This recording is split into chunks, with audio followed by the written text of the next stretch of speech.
یہ 20ویں صدی کے آغاز کے وقت، جسے ہم پورا کہتے ہیں مڈل ایسٹ، بلکہ صرف مڈل ایسٹ نہیں، پورا شمالی افریقہ سلطنت عثمانیہ کا حصہ تھا، خلافت عثمانیہ۔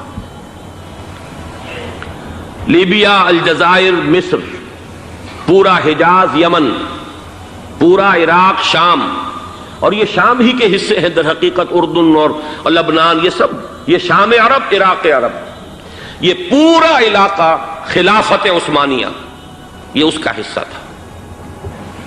پہلی جنگ عظیم میں انگریزوں نے عربوں کو بغاوت پر آمادہ کیا، غداری پر آمادہ کیا، انہوں نے خلافت عثمانیہ کے خلاف بغاوت کی، بیج بوئے ان کے دلوں کے اندر نفرت کے، ابھارا انہیں کہ تم ترکوں کے غلام کیوں ہو، تمہیں خود حاکم ہونا چاہیے، تم کھڑے ہو جاؤ، ہم مدد کریں گے، تم بغاوت کرو، تم ان ترکوں کے خلاف ہماری مدد کرو، ہم تمہیں آزاد کر دیں گے، تم اپنے پاؤں پر خود کھڑے ہو جانا۔ یہ بہت ہی ہمارے لیے دردناک المیہ ہے اس پہلی جنگ عظیم کا۔ کرنل لارنس جیسا شخص، برطانوی استعمار، اور اس کے نتیجے میں عربوں نے بغاوت کی۔ اور اس قدر دردناک بات آپ کو بتا رہا ہوں، میں پہلی مرتبہ جب سن 62 میں حج کے لیے گیا مدینہ منورہ میں، ابھی وہ ریل کے انجن کھڑے ہوئے تھے۔ یہ ترکی کے زمانے میں، سلطنت عثمانیہ کے زمانے میں بغداد سے مدینے تک ریلوے لائن تھی۔ یہ پورا ایک عالم سلطنت عثمانیہ، صرف سلطنت نہیں، خلافت عثمانیہ، پوری ٹرینیں جو ہے ترکوں کی اڑائی گئی، ہزاروں ترکوں کو شہید کیا گیا، یہاں تک کہ صحن حرم میں شہید کیے گئے سینکڑوں ترک۔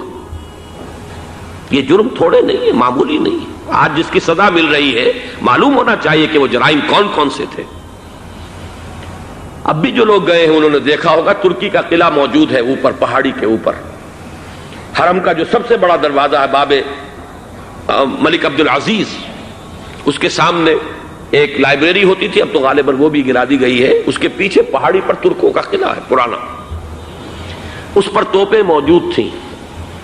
جب بغاوت ہوئی ہے، جو حرم میں آئے ہوئے تھے ترک فوجی، ظاہر بات ہے نہتے، وہ تو نماز پڑھنے آئے ہوئے تھے، ان کو وہاں ذبح کیا گیا ہے، اور ترکوں نے اپنی توپیں استعمال نہیں کی کہ کہیں بیت اللہ کو کوئی گدن نہ پہنچ جائے۔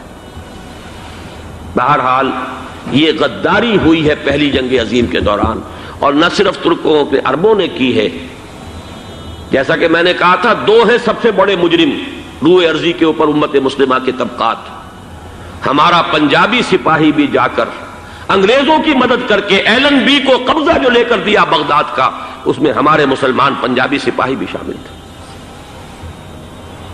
یہ خون چکاں باب ہے ہماری تاریخ کا اس صدی کا۔ لیکن اس کے بعد سلطنت عثمانیہ کے ٹکڑے ہو گئے، چیتھڑے ہو گئے۔ ایک انگریز نے لکھا ہے یہ جملہ، زہر میں بجھا ہوا جملہ، کہ تاریخ میں یہ بات ثبت ہو جائے گی کہ ایک انگریز نے اس سلطنت کے ٹکڑے کر دیے کہ جو عمر فاروق نے قائم کی تھی رضی اللہ تعالیٰ عنہ۔ یہ پورا عالم، یہ تمام علاقہ کس نے فتح کیا تھا؟ یہ بات ہاتھ بدل گئے تھے، پھر ترک آ گئے، خلافت عثمانیوں کے پاس چلی گئی، لیکن یہ سلطنت تو حضرت عمر رضی اللہ تعالیٰ عنہ کے زمانے سے چلی آ رہی تھی۔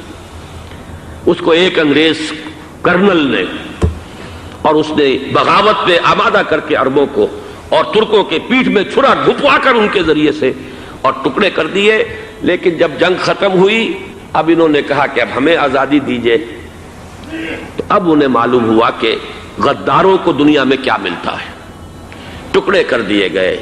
یہ حصہ عراق یہ انگریز کے پاس رہے گا، شام کا یہ علاقہ یہ فرانسیسیوں کے پاس رہے گا، مصر پر انگریزوں کا تسلط رہے گا، لیبیا اطالویوں کے پاس رہے گا، لے دے کر یہ جو علاقہ تھا حجاز، کیونکہ وہاں کچھ تھا ہی نہیں، بوادن غیر ذی زرع، یہ عربوں کے پاس چھوڑ دیا گیا۔ اس وقت جو بادشاہ ہیں شاہ حسین اردن کے، ان کے دادا سب سے بڑے غدار وہی تھے، لہذا ان کو اس علاقے کی بادشاہت دے دی گئی۔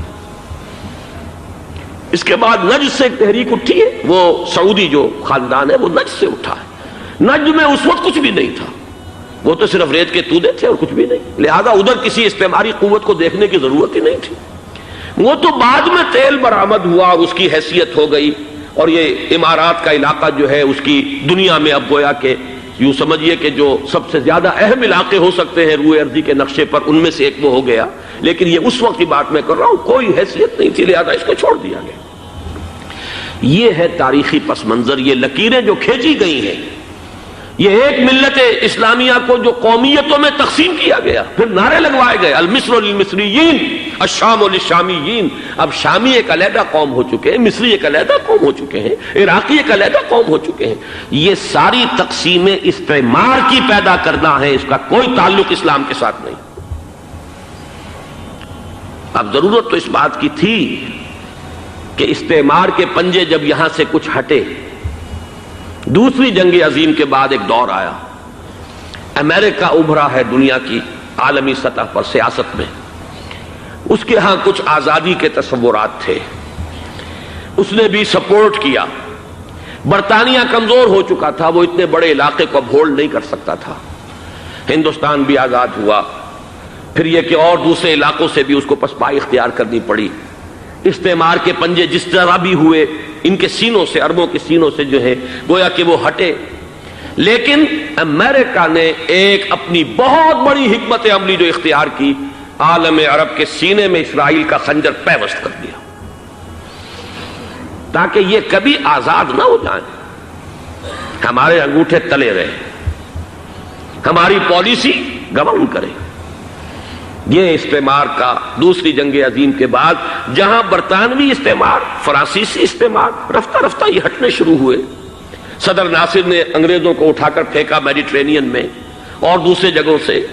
الجزائر نے آزادی حاصل کی فرانس سے، اطالویوں سے جو ہے لیبیا والوں نے آزادی حاصل کی. یہ ہو گیا، لیکن ایک خنجر پیوست کر دیا گیا اسرائیل کا سینہ عرب. اس صورتحال میں ظاہر بات ہے کہ ایک تو بڑی آئیڈیل پوزیشن تھی کہ پورا عالم اسلام متحد ہو، لیکن وہ تو بہت دور کا خواب معلوم ہوتا ہے.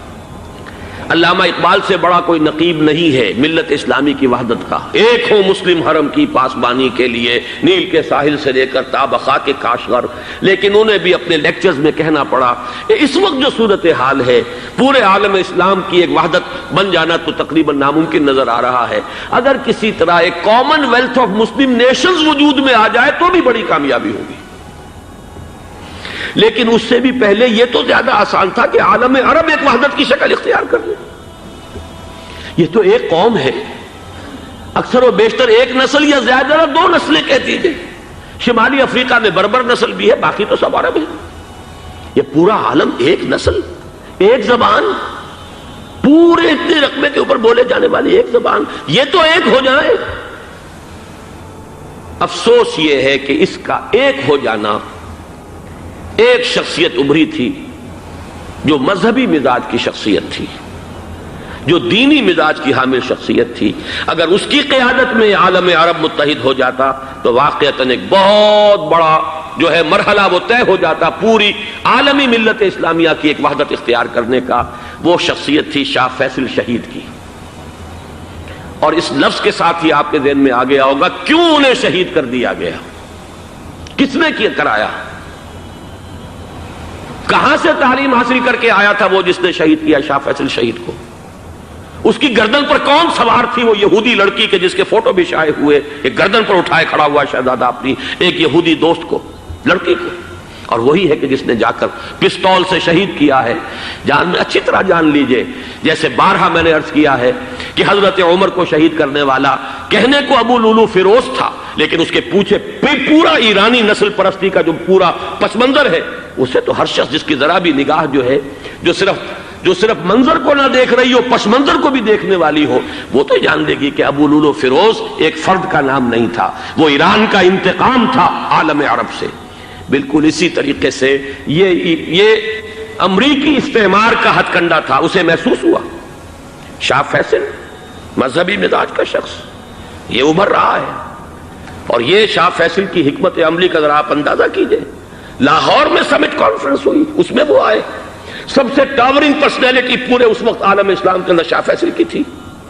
اور وہ گویا کہ ایک بہت ہی جس کو کہا جائے کہ ایک بہت ایلڈرلی، ایک بزرگانہ ایک شخصیت جو ہے، اور انہوں نے اپنی دولت کے دروازے، عرب میں وہ مشہور تھے کہ نہایت خسیس اور بخیل انسان ہے، اس لیے کہ وہاں وہ خرچ کرتے تھے حساب کتاب کے ساتھ، لیکن ان کے خزانے کھلے ہوئے تھے عالم اسلام کے لیے، ادھر بھی مدد ہے، ادھر بھی مدد ہے، ادھر بھی کام ہو رہا ہے، ادھر بھی کام ہو رہا ہے۔